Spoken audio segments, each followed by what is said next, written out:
There have been 31 homicides in Peoria since January of 2018. That's about 2 per month.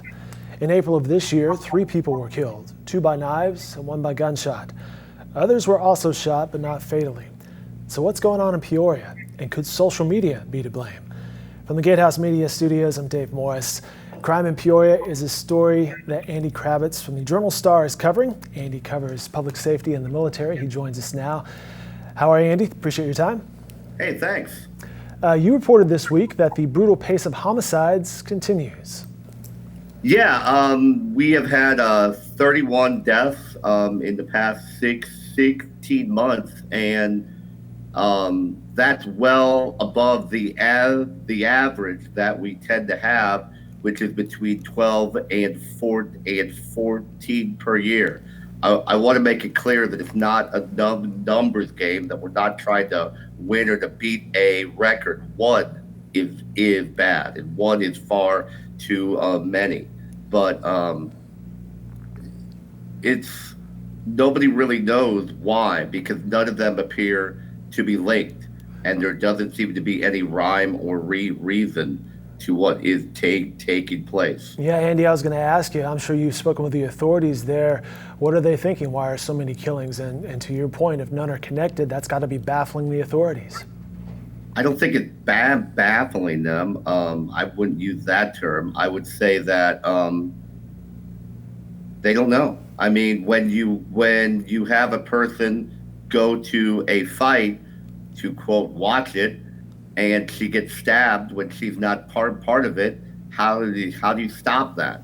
When you have a couple who have been together for years and they have a pattern of domestic violence against each other, and it just happens to go wrong, and very, very wrong, how do you stop that?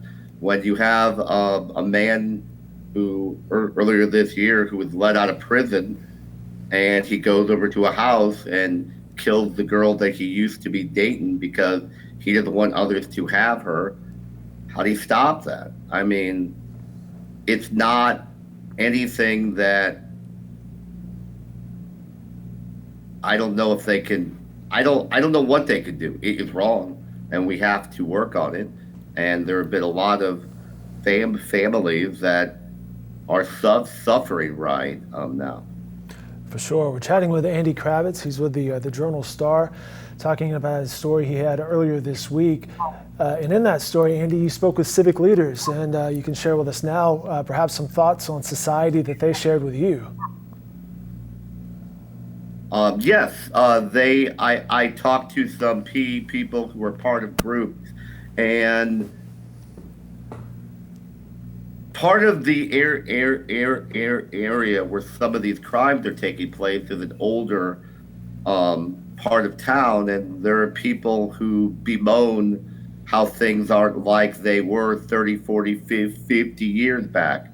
And whereas one man said if a kid was acting out, he could go up to him and say, knock it off. Now he's saying you can't do that because the parents get upset. And it's a question that is hard to put into a quote, and it's hard to put into a story.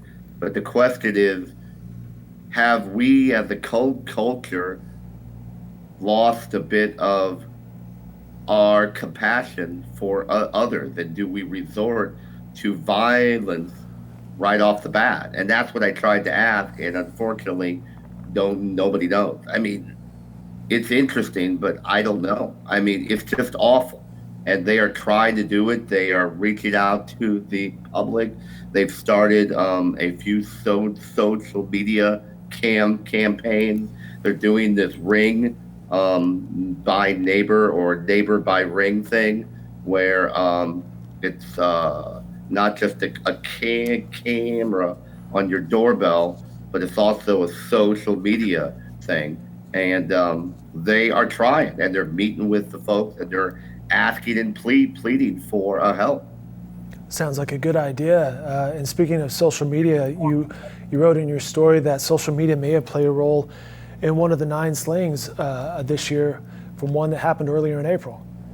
Yeah, that was Shari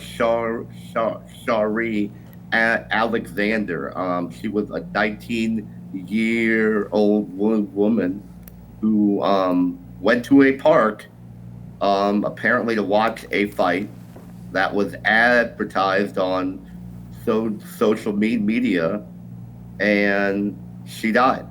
She was not part of the fight. Man. She was not one of the combatants. Somehow, though, she got stabbed in the neck. Well, And I mean, the question is, did social media play a role in that? I guess, in the sense that she showed up to the fight because she heard about it on social media, and that attracted most likely a larger crowd. Um, so, yeah, I mean, I guess, yeah. What we're finding is, I mean, I've been doing this for 20 years here, and I also cover the courts. And what we find is a lot of times someone will have a beef with someone. Beef is a term for a dispute, and they will post something on Facebook, and that will ratchet things up to where guns get involved, and that's more common than folks think. well, Andy, I'll get you out of here on this question. Again, we're chatting with Andy Kravitz. He's with the Journal-Star. Some of the authorities and officials you have spoken with have credited community support in solving some of these crimes. Yeah, they after the after the fight in the park, and after the domestic earlier this month, those are two of the three. They pretty much, folks told them who they thought it was.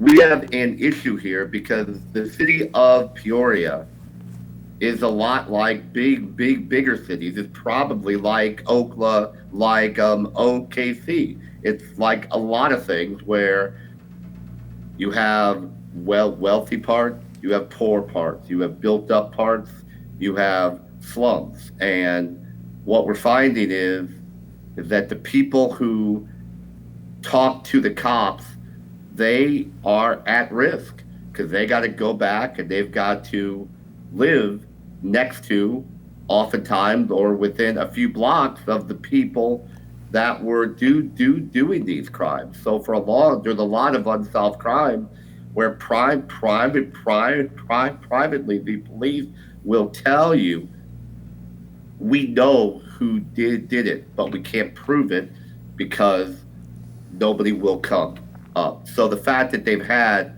two of the last three solved because of the community coming together is a very big deal. He's Andy Kravitz. He covers public safety and the military for the Journal-Star. You can follow him on Twitter. Does a great job there, at Andy Kravitz. Also, more coverage can be found online at pjstar.com. Andy, thank you very much for your time today. Appreciate it. I appreciate it. Thanks.